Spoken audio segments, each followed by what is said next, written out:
Bienvenidos a Dimensión 42. Si te gustan los relatos inexplicables, acompáñame en cada nueva historia. Y ahora sí, lo oculto está más cerca de lo que crees.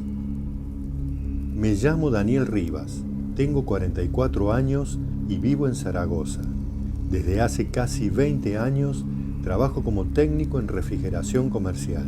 Paso buena parte del mes viajando por pueblos pequeños, haciendo reparaciones y revisiones que muchas veces me obligan a quedarme una noche fuera de casa. Lo que voy a contar ocurrió en enero de 2019, cuando una empresa de embutidos me envió a reparar la cámara de frío de una fábrica ubicada en un pueblo de la provincia de Soria. Llegué poco después del mediodía. La avería parecía sencilla, pero al desmontar el cuadro eléctrico descubrí que el motor del compresor había dañado uno de los contactores. Yo llevaba algunos repuestos, aunque ninguno coincidía exactamente con el modelo instalado. Conseguí que un proveedor de Zaragoza enviara la pieza en una furgoneta de reparto, pero no llegaría hasta la mañana siguiente. El responsable de la fábrica me reservó una habitación en un hostal situado cerca de una antigua estación de autobuses. Era un edificio de 2 plantas, con un pequeño comedor en la planta baja. La mujer de recepción me advirtió que la cocina no funcionaba los lunes y que si quería cenar tendría que caminar hasta la plaza o comprar algo en una tienda que cerraba a las 9. Me duché, revisé unos correos y llamé a mi esposa. Cuando terminé, eran casi las 10. No tenía demasiada hambre, pero había pasado todo el día dentro de una sala de máquinas, respirando polvo y aceite. Necesitaba salir, comer algo y despejarme antes de acostarme. Bajé a recepción y pregunté si quedaba algún bar abierto. La mujer mencionó un establecimiento llamado La Estación, situado a unas 6 cuadras. Inmediatamente añadió que los lunes solía permanecer cerrado durante el invierno, así que probablemente no encontraría nada. De todos modos, decidí salir. Aunque no consiguiera cenar, me vendría bien caminar unos minutos. La noche estaba fría y comenzaba a caer una llovizna fina. El pueblo parecía vacío. La mayoría de los comercios tenía las persianas bajas y apenas había gente en las calles. Cuando llegué a una esquina vi el bar que había mencionado la mujer de recepción. Se encontraba frente a una marquesina de autobuses que ya no parecía utilizarse. Sobre la puerta había un cartel rectangular con el nombre del establecimiento escrito en letras rojas. Una luz amarilla se filtraba a través de las cortinas. Probé el picaporte. La puerta se abrió. El local era estrecho y alargado.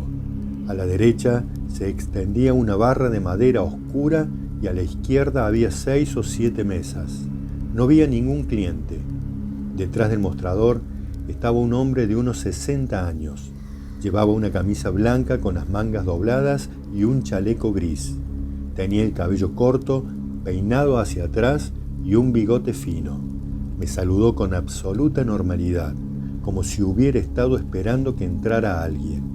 Pregunté si todavía servían comida. La cocina ya estaba cerrada, pero quedaba tortilla, algo de queso y pan. Acepté y ocupé uno de los taburetes del extremo de la barra. Mientras calentaba la tortilla, observé el lugar. Había fotografías antiguas de camiones, equipos de fútbol y fiestas de pueblo. También recuerdo un calendario de una marca de neumáticos, una radio debajo del mostrador y un reloj redondo en la pared. Ese reloj marcaba las 12:20.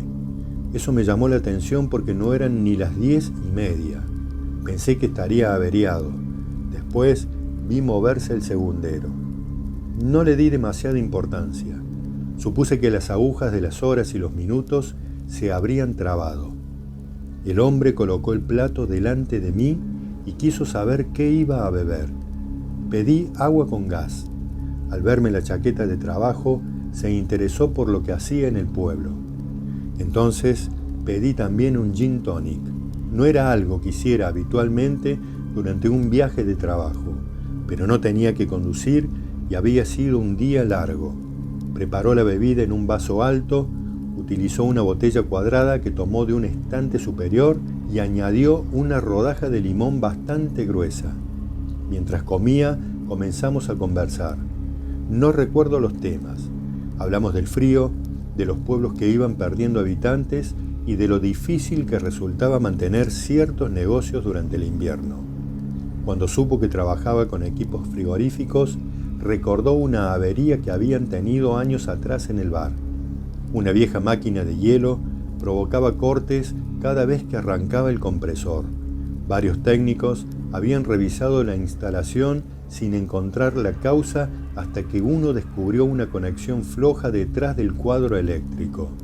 Era una falla perfectamente posible y bastante común. La conversación continuó de manera natural. Pedí un segundo gin tonic. Mientras lo preparaba, me fijé en su mano izquierda. Le faltaba una parte del dedo anular. Comenzó a llover con más fuerza. En un momento miré el teléfono.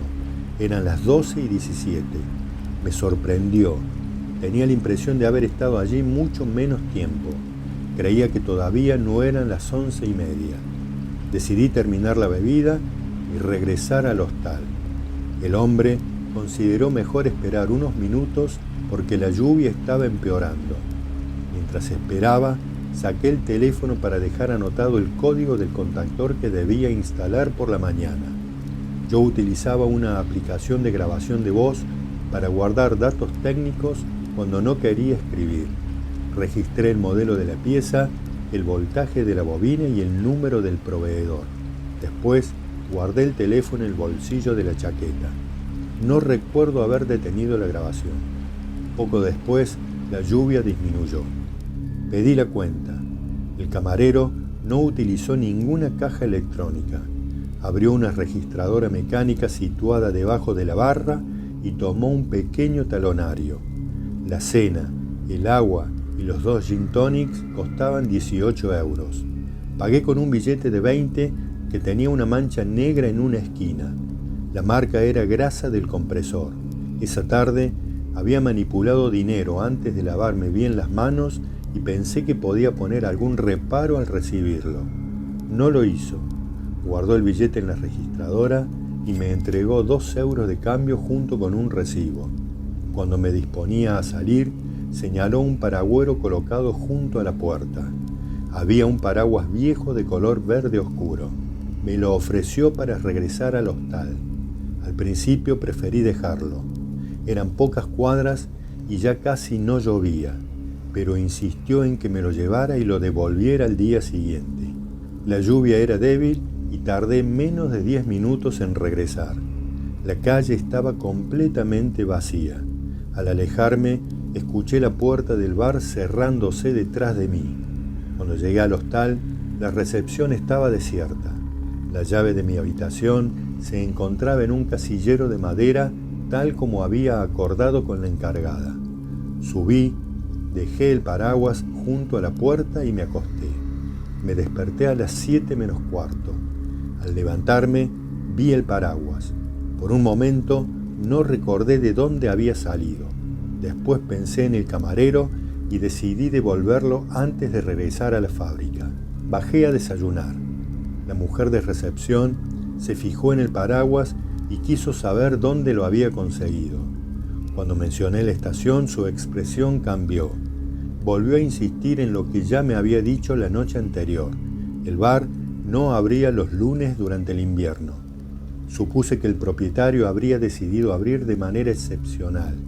Tal vez esperaba transportistas o simplemente había cambiado el horario sin modificar el cartel. Después del desayuno caminé hasta el bar. Las persianas estaban completamente bajas. En la puerta había un cartel con los horarios. Abría de martes a domingo, los lunes permanecía cerrado. Me quedé varios minutos frente al establecimiento. Era el mismo lugar. Reconocí el cartel rojo, la marquesina de autobuses y la ventana lateral. No existía otro bar en aquella esquina ni ningún edificio parecido en las cuadras cercanas. La explicación más razonable seguía siendo que alguien había abierto fuera de horario. Quizás el propietario vivía detrás del local y había decidido atenderme al verme llegar. No podía quedarme esperando. Regresé al hostal, subí a la camioneta y conduje hasta la fábrica. La pieza llegó cerca de las 9:30. Instalé el contactor, revisé las protecciones y puse en funcionamiento la cámara frigorífica. El equipo debía trabajar durante varias horas antes de que pudiera comprobar si mantenía correctamente la temperatura. A las 11 pasé otra vez frente a la estación. Esta vez las persianas estaban levantadas. Había varias personas tomando café. Entré con el paraguas. Detrás de la barra se encontraba una mujer de unos 40 años. Le dije que había ido a devolver el paraguas que otro camarero me había prestado la noche anterior. Durante unos segundos no respondió. Después quiso saber a qué hora había estado allí. Le indiqué que había llegado poco después de las 10 y que me había marchado cerca de la 1. Su expresión cambió. Aquello, según ella, era imposible. El bar había permanecido cerrado desde el domingo por la noche. Ella misma había activado la alarma antes de marcharse y no había ningún empleado con permiso para entrar durante la madrugada. Pensé que quizás hablábamos de personas diferentes. Describí al hombre. La mujer dejó sobre la barra el vaso que estaba secando. Cuando mencioné que le faltaba parte del dedo anular de la mano izquierda, me interrumpió. Hasta ese momento había parecido desconcertada. Ahora estaba claramente molesta. Quiso saber quién me había contado todo aquello. Le aseguré que nadie me había contado nada. No pareció creerme. Le dije que era la primera vez que pisaba aquel pueblo y que solamente conocía al responsable de la fábrica y a la mujer del hostal. Su actitud seguía siendo de desconfianza. Entonces vio el paraguas, lo tomó de mi mano sin pedir permiso, lo giró y examinó el mango. Su rostro volvió a cambiar. Ya no parecía enfadada, parecía asustada. Quiso saber exactamente de dónde había salido. Le repetí que el camarero me lo había entregado porque estaba lloviendo. La mujer sostuvo el paraguas con las 2 manos y observó unas pequeñas iniciales grabadas en el mango. Después lo dejó sobre el mostrador con mucho cuidado. Aquel paraguas había pertenecido a su padre. Pregunté si el hombre que me había atendido podía ser él. No contestó. Entró rápidamente en una habitación situada detrás de la cocina. Regresó con una fotografía enmarcada. La dejó delante de mí. En la imagen aparecían 4 personas detrás de aquella misma barra. Reconocí al hombre del centro inmediatamente. Era el camarero de la noche anterior. Miré su mano izquierda y noté que le faltaba la punta del dedo anular. Sentí un vacío en el estómago. Pregunté dónde estaba aquel hombre. La mujer tardó varios segundos en responder. Se llamaba Julián. Había sido su padre y había muerto en el 2008. Creí que había entendido mal. Volví a señalar la fotografía. Ella confirmó que hablábamos del mismo hombre. Miré nuevamente la imagen y después el sitio donde Julián había estado la noche anterior. Mi primera reacción fue buscar una explicación, un hermano, un primo, un antiguo empleado que tuviera un parecido extraordinario. Pero la mujer descartó todas esas posibilidades. Su padre había sido hijo único. Tampoco recordaba a ningún trabajador de esa época con aquellas características. Entonces volvió a preguntarme cómo conocía lo del dedo. Esta vez no sonaba intrigada. Parecía exigir una respuesta. Saqué el recibo de la billetera. Le conté lo que había comido. Tomó el papel y al verlo se quedó completamente quieta. Quiso saber quién me lo había entregado. Les respondí que Julián. Ella negó con la cabeza y dejó el recibo sobre la barra. Los talonarios de ese tipo habían dejado de utilizarse hacía más de 10 años cuando instalaron una caja electrónica. Durante unos segundos volvió a mostrarse molesta. Pensó que podía haber encontrado aquel papel en alguna parte o que alguien estaba utilizando objetos antiguos para hacerle una broma de muy mal gusto. Yo también quería creer algo parecido. Entonces recordé la historia de la máquina de hielo. Le conté lo del compresor y el cable mal ajustado detrás del cuadro. La mujer perdió el color de la cara. Conocía aquella avería. Había ocurrido cuando todavía era adolescente. Durante semanas, su padre había llamado a distintos técnicos porque la máquina hacía saltar las protecciones y nadie encontraba la falla. Según ella, no era una historia que conociera todo el pueblo. A partir de ese momento, dejó de tratarme como si estuviera haciendo una broma, pero tampoco parecía dispuesta a aceptar lo que yo estaba diciendo. Miraba alternativamente mi cara, el recibo y el paraguas. Yo me sentía igual. Empecé a repasar mentalmente la noche anterior. Señalé la registradora y le conté que Julián la había abierto para guardar mi billete. La mujer se agachó. La máquina apareció cubierta por una fina capa de polvo. Intentó abrir la caja, pero no se movió.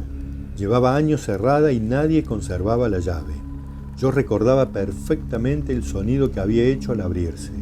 Todavía podía ver al camarero guardando mi billete dentro. La mujer quiso saber cuánto había pagado. Le dije que 20 euros. También recordaba perfectamente la mancha negra de grasa en una esquina. Cuando le dije que había pasado buena parte de la noche limpiando vasos mientras conversábamos, comenzó a llorar. Era una costumbre de Julián. Cuando hablaba con los clientes, siempre tenía algo entre las manos.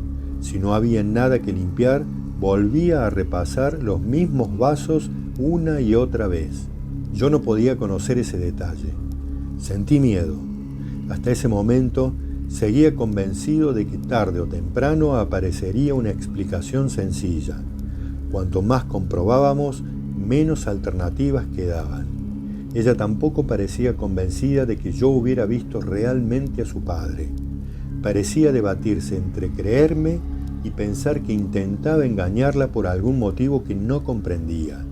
Antes de marcharme, me pidió el recibo. Preferí conservarlo. No desconfiaba de ella. Simplemente, en ese momento, aquel trozo de papel era la única prueba física de que la noche anterior no había ocurrido únicamente dentro de mi cabeza. Le permití fotografiarlo. Después, regresé a la fábrica. La cámara frigorífica funcionaba correctamente. Permanecí allí hasta después de las 5, comprobando presiones y asegurándome de que el compresor no volviera a detenerse.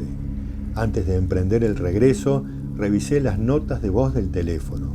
Entonces, descubrí un archivo de 1 hora y 36 minutos. La aplicación había continuado grabando después de que guardara el teléfono en el bolsillo. Me senté dentro de la camioneta y empecé a escucharlo. Al principio, se oía mi voz indicando el modelo del contactor.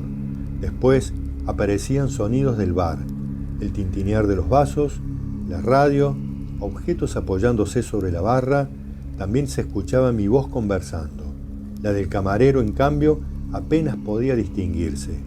En algunos momentos aparecía un murmullo bajo, parecido a alguien hablando desde otra habitación. En otros, mis respuestas quedaban separadas por silencios demasiado largos. La posición del teléfono podía explicarlo. Mi voz se encontraba a pocos centímetros del micrófono y la del hombre llegaba desde otro lado de la barra. Escuché el archivo con auriculares. Cerca del final se oía cómo pedía la cuenta. Después sonaba claramente la registradora y el roce del papel. Cuando estaba a punto de marcharme, aparecía una frase masculina muy débil. No conseguí entender qué decía. Podía ser Julián. También podía tratarse de la radio o de algún ruido deformado por la grabación.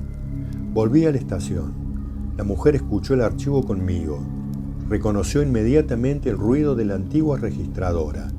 La voz del final la hizo repetir varias veces el mismo fragmento. Creyó que podía ser su padre, pero no estaba segura.